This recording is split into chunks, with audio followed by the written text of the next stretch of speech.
Hello, my friends, and welcome back. Thank you very much for being with me again today. This video will have an analysis of an interaction between a politician and a reporter. And the reason why I'm making this video is to show you how some people sometimes accuse other people of committing some immoral act while they committed more immoral act than this person ever committed. That is, you have a serial criminal pointing out that you ran a yellow light, not red light, saying that you broke the law and you're a criminal. And then you say, wait a minute, just a second, how about you? And then that person is going to run to the hills, like Iron Maiden's song. In this case, we have Kevin McCarthy, which ignore necessarily the names like Kevin McCarthy and the CNN. Take the CNN reporter, which she is very young and unbelievably ideologically grounded in her job. Let's put it this way. You're gonna see how she is capable of, to a certain extent, keep her composure while she asks the questions or listens to his answer, and how she tries to throw him off track, pushing him to answer her question the way she wants him to answer. And she's young, but she has this, I don't even know how to call it. It's improper to call it the way I really want to call it, but she's good. She's good at what she's doing, and what she's doing is not something that I think is positive. She's doing a great job for CNN, which is attacking this guy. So let's go and watch this video. We're not going to watch the whole video, but it will be enough to show you. So here is the reporter right here on the right. This is a blondie speaking with Kevin McCarthy. Ready? Of equal justice is not playing out here. And so that's a real concern. She interrupts. For Americans. So as a policymaker, elected officials, we want to make sure it's equal justice for all. We want to look at it as weaponization. Now, are you with CNN, right? Yeah. Okay. She tried 2 times. And now you are with CNN. Let's talk about this even further, because when somebody weaponizes government and they actually get removed from government, let's take Andrew McCabe, okay, former deputy. Let me answer the. It's a different thing. It's a different crime. We committed many crimes. So she asked him a question regarding Trump and all this accusations and so on. Look at this woman here. What's gonna happen here? And he says, okay, let me tell you how you guys are, and then you talk about the other one. She interrupts him, and he's gonna say, okay, I'm gonna give you examples. He's gonna give, I think, 2 examples to this little weasel. How not? If you work for a criminal, you work for a criminal, you are a criminal by association. I'm just exaggerating, obviously. She's not a criminal, but what's going on here. So. Different set of circumstances, right? There is circumstances. We killed 20 people in the middle of the night. You ran a traffic light in the middle of the day. So it's different circumstances. So this is her argument. I heard this argument so many times from this kind of people. Like, no, this is not the same thing. Hey, baby doll, that's an analogy. If I give an analogy or if I give an example, is to understand that. Or here, he provides examples, real life examples. Of course, it's not the same, different circumstances, but doesn't make or negate the situation that this guy did something bad, you didn't do what you were supposed to, and now you tell us that. Let me go back here when she interjects. It's a different set of circumstances, right? I mean, the former president is accused of misleading law enforcement, of a conspiracy of obstructing justice. That's a different set of facts. Are you prepared to different kind of facts? Of course there's different kind of facts, you 18-year-old. Of course. And she interviews this guy.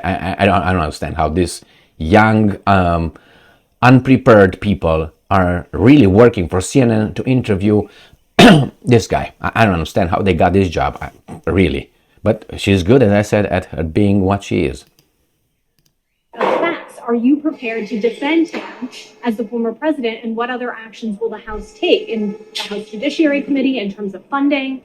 Are you prepared to defend your network, CNN? I'm answering your question. You could ask me any question you want, but I'm entitled to answer the question, okay? You can't put words in my mouth. Even though your network can hire Andrew McCabe, who was fired from the FBI for leaking classified documents. Did you remove him from your network? No, you continue to put him on to give judgment against President Trump. You also hire Clapper. Clapper has come out publicly, and So he went with McCabe, and now he went with Clapper. She interrupted him. He stopped. He's going to wait for his bubbling, and after she's done, look where he's going to pick up. He gives two real examples what CNN did. Is the House going to take in terms of... So he ended up with Clapper. To defund the FBI, any effort to defund... She tries to divert the conversation. After what you've seen over the last several days. So your network hires Clapper. Look at her mouth. Who literally lied to the American public. Look at this smirking. Network hires Clapper, who literally lied to the American public. One of 51 other individuals that had briefings and used it politically to tell the American public that a laptop was Russia collusion, even though it had all this information about the Biden administration. Are you prepared to get rid of those people from your network? Because my concern as a policymaker is that when you weaponize government and now you're weaponizing networks, that is wrong. So we will take all of our power to make sure that the legal system in America gets the blinders back on and people are treated fairly. I have a real problem that your network actually pays people who did classified information and then lied to the American public to try to influence a presidential election, and then you put them on your network to give an opinion about a president, and I'm answering your But you're not answering very clearly, because what your network has done has weaponized at the same time. I think equal justice is important. Now, ignore him being obviously what he is, a politician, and answering the question the way he obviously wants to answer it, because after all, he was asked. So I saw this many times in interviews when an interviewer, a weasel, asks a question and expects you to stay in the boundaries of its question. Like it's this is a yes or no question, and the question they ask is about 3 minutes long. Pay attention. Like 3 minutes long, they say, and then they ask a question. It's a yes or no. No, your answer, your question is 3 minutes long. It's a complex question. It's not about yes or no. It is yes or no because you frame it over there, and I answer it the way I think is necessary to be answered, the way I want to answer, not the way you want to answer. Put this in your little, if you don't have it yet, in your behavior when you deal with weasels. Look at their question, and when they frame it, they're not the ones who are in charge. You're a free person. You're gonna give your answer because after all, they asked you. So here you have McCarthy saying, okay, well, yeah, Trump is that. We're trying to, as I said, leave politics aside. Oh, they're going to defend for this. They're going to cover for this. They're going to do this. That's something else. But the way he says, well, how about you? I mean, you come and he talks about CNN specifically, but actually he spoke about the mass media. That's what he said. Well, we got a judicial system here that's broken. Now we got also the mass media that covers for these guys and so on are untruthful, and he makes a good job in doing that, but he probably did this so many thousands of times in his experience as a weasel politician, and she is just not ready and didn't expect it. She tried to interrupt him, she tried to divert, it's a different set of circumstances. Baby doll, those worked in high school, in US colleges, with your communist professors and your weasel people that promote you for this kind of thing. When you hear people, oh, that's not the same. Of course it's not the same, baby doll. It's an example.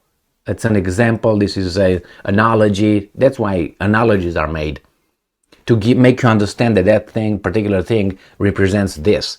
Or when I give you an example, of course it's not the same thing. I'm not going to give you as an example your situation, you know, like if I'm talking about the same thing, I'm just going to repeat whatever you said, how you make the point. And I'm guaranteeing you, she's a graduate of a I don't know, prestigious university somewhere with a degree in, I don't know, basket weaving or something. No, in journalism, and she's over there interviewing this guy, who's the Speaker of the House at this point. So you make your own mind on this one, but for me it was just another example. I mean, you can learn their style and how their style should be, or one way to shut their mouth. It doesn't mean that he should avoid answering by attacking that. But he said, you know what, the problem here is not necessarily this particular thing. This particular thing is just a consequence of something bigger. You want me to talk about the little thing over there that you want me to, and I'm talking about is much bigger than that. And you don't like it because in that much bigger, you play a bigger role than I and the little Trump or whomever plays over here. Is the system. But she's just running away from that. She doesn't know much. As I like to say, I like to use this example of Rudolf Hess. If you remember Rudolf Hess from the Second World War, when he was interrogated by a American, I think it was a colonel, it was a major or a colonel, captain, something like that. I think it was colonel. He was interrogating him before the Nuremberg trials. Hess kept a diary and he put every day his notes in there, and I think his diary is still there. You can I know it from someone who read something like this, and he wrote books about it. I can mention the name. His name is just David, and he said actually he said it in an interview, in a lecture actually, and he said that Rudolf Hess wrote on his diary about this colonel asking him questions, interrogating him. Today I met a person who knows too little. The same with this woman. This woman over there, the reporter, she knows too little. She's not ready. Probably she didn't, no, probably, I'm 100% certain she didn't read enough. She doesn't have the life experience, and I don't know if she has the brains. But she has the chutzpah of asking questions and being a weasel, because this kind of behavior I met thousands of times interviewing children myself, let's put it this way, and not only young adults. So you can see when that changes, when logic is changed with I feel like, regardless I think, or this is the evidence, this is what I say, this is the evidence I provide, instead of saying everybody knows. That's another expression these guys say. Or I accidentally stabbed that person. How can you accidentally do it? Or always pointing someone else's fault, not you. You see this with children if you talk to them a lot. And I don't think you have to talk to them a lot, but if you work, for instance, in school and you're a teacher or a principal and you have the kids coming over there for various reasons, you're going to see, and maybe you or I use this kind of arguments when we were kids, but we were smacked for something like this. At least I was, where I come from, if I would even try to come with justification or talk like that. But nowadays this is acceptable, and they get promoted.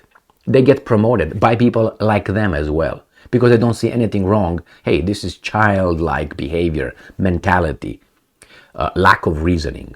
Anyway, this is it, my friends. I think it was an extraordinary educational video and example, just by a real life example. Thank you very much for being with me again today. Stay strong, stay smart, look for the truth, and be just.